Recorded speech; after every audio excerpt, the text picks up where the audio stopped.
इंडी गठबंधन नेताओं के बिगड़े बोल जारी।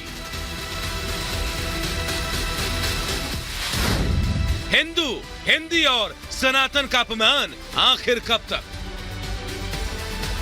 लगता है इंडी गठबंधन के नेताओं ने सनातन के अपमान की सुपारी ले ली है। विधानसभा चुनाव में करारी हार के बाद भी विपक्षी नेताओं को मानो सद्बुद्धि नहीं आई। बार बार स्वामी प्रसाद मौर्य सनातन के खिलाफ बयान दे रहे हैं। पहले स्वामी प्रसाद मौर्य ने रामचरितमानस पर सवाल उठाना शुरू किया और अब हिंदू धर्म को धोखा बताने में जुटे हैं। जिनके नाम में स्वामी प्रसाद हो वह हिंदू धर्म को धोखा बता रहे हैं। पहले सुनिए स्वामी प्रसाद मौर्य का हिंदू धर्म पर विवादित बयान। हिंदू धर्म धर्म नहीं है बल्कि एक धोखा है और जिसे हम हिंदू धर्म कहते हैं वो कुछ लोगों के लिए धंधा है। सुना आपने स्वामी प्रसाद मौर्य के जुबान से किस तरह सनातन के लिए जहर निकल रहा है। यह पहला मौका नहीं है। स्वामी प्रसाद मौर्य ने अतीत में लगातार हिंदू धर्म और रामचरितमानस पर सवाल उठाए हैं और कई मामलों में अखिलेश ने भी उनका समर्थन किया। देश में राम मंदिर बनकर तैयार हो चुका है। 22 जनवरी को पीएम मोदी के हाथों प्राण प्रतिष्ठा की तैयारी है और अब फिर मौका देखकर स्वामी प्रसाद मौर्य अपने जहरीले बयानों को सामने रखकर सुर्खियां बटोर रहे हैं। अखिलेश तो चुप है, लेकिन बीजेपी और संतों ने स्वामी प्रसाद मौर्य को करारा जवाब दिया है। को अब वहाँ आगरा के पास एक बहुत सुंदर पागल खाना बना है, इनको जाना चाहिए। वहाँ बड़का वाला इंजेक्शन बा, इन लोगन के सब ठीक से एकदम रही और बड़ा आनंद आई। इनके बुलावा बाटे, अब उनके जाए के चाहिए, क्योंकि अब इनकी बातों से लोगों को दया आ रही है इन पर। अब इनकी बातों से कोई हर्ट नहीं हो रहा है। जब जब सनातन के ऊपर हमला करेंगे, सत्य के ऊपर हमला करेंगे, शाश्वत के ऊपर हमला करेंगे तो उनको वोट मिलते हैं, इसलिए वो हमला करते हैं। दुनिया में अपना नुकसान कोई नहीं चाहता, उनको लगता है इससे उनका वोट बैंक बढ़ रहा होगा। तो हमें अंदर अंदर काम करना होगा, लोगों को शाश्वत सनातन के विषय में जानकारी देनी होगी।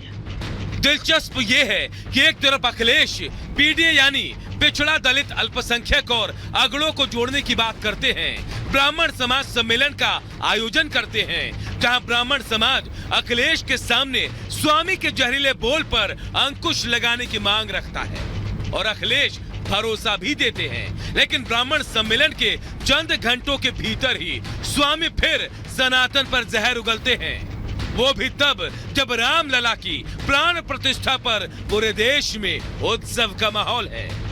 हिंदू धर्म धर्म नहीं है बल्कि एक धोखा है और जिसे हम हिंदू धर्म कहते हैं वो कुछ लोगों के लिए धंधा है। राम जी का जो अस्तित्व है, जो राम जी क्या चाहते हैं, राम जी चाहते हैं कि हम सबके मन में राम बसे। जो उनका चरित्र है, जो उनका स्वभाव है, उन स्वभाव को हमको अपनाना है, उसको ग्रहण करना है और लगातार उसी पथ पे चलना है जिस पथ पे राम जी चले थे।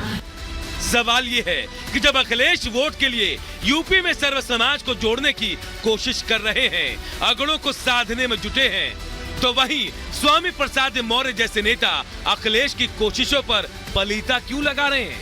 क्या यह महज संयोग है या फिर नया सियासी प्रयोग? हिंदू, हिंदी और सनातन का अपमान इंडी गठबंधन के नेताओं का मानो शगल बन चुका है। अब उनका पैदा होना ही हमको धोखा दिखाई देता है। जिस तरीके से वो बार बार अपना बयान हिंदू के खिलाफ बोल रहे हैं, हिंदू धर्म के खिलाफ बोल रहे हैं, हम चाहते हैं कि उनके ऊपर कानूनी कार्रवाई हो, हिंदू समाज खड़ा होकर के उनको मुंह तोड़ जवाब दे। अब ये बर्दाश्त नहीं होगा जी। बार बार हमारे हिंदू धर्म को बार बार टारगेट कर रहे हैं स्वामी प्रसाद मौर्य, इसलिए हम सभी लोग को स्वामी प्रसाद मौर्य के ऊपर कड़ी से कड़ी कार्रवाई सरकार से मांग करते हैं। माननीय योगी जी से, माननीय मोदी जी से निवेदन करना चाहता है कि जो शासन के द्वारा इनके ऊपर कार्रवाई की जाए। देश की जनता उनके चाल चरित्र को करीब से देख रही है। सत्ता में वापसी की भले वो लाख कोशिश कर ले, सनातन का अपमान कर देश को जातियों में बांटकर वो कभी जनता का दिल नहीं जीत पाएंगे। Bureau report, republic Bharat. Prasad Maurya के हिंदू विरोधी बयान के बाद अब बीजेपी के साथ साथ साधु संत भी हमलावर है। साधु संतों ने साफ कह दिया है कि सनातन को न पहले कोई मिटा पाया था और न आगे कोई मिटा पाएगा। खुद अपनी ही पार्टी के लोग मौर्य से इत्तेफाक नहीं रखते हैं।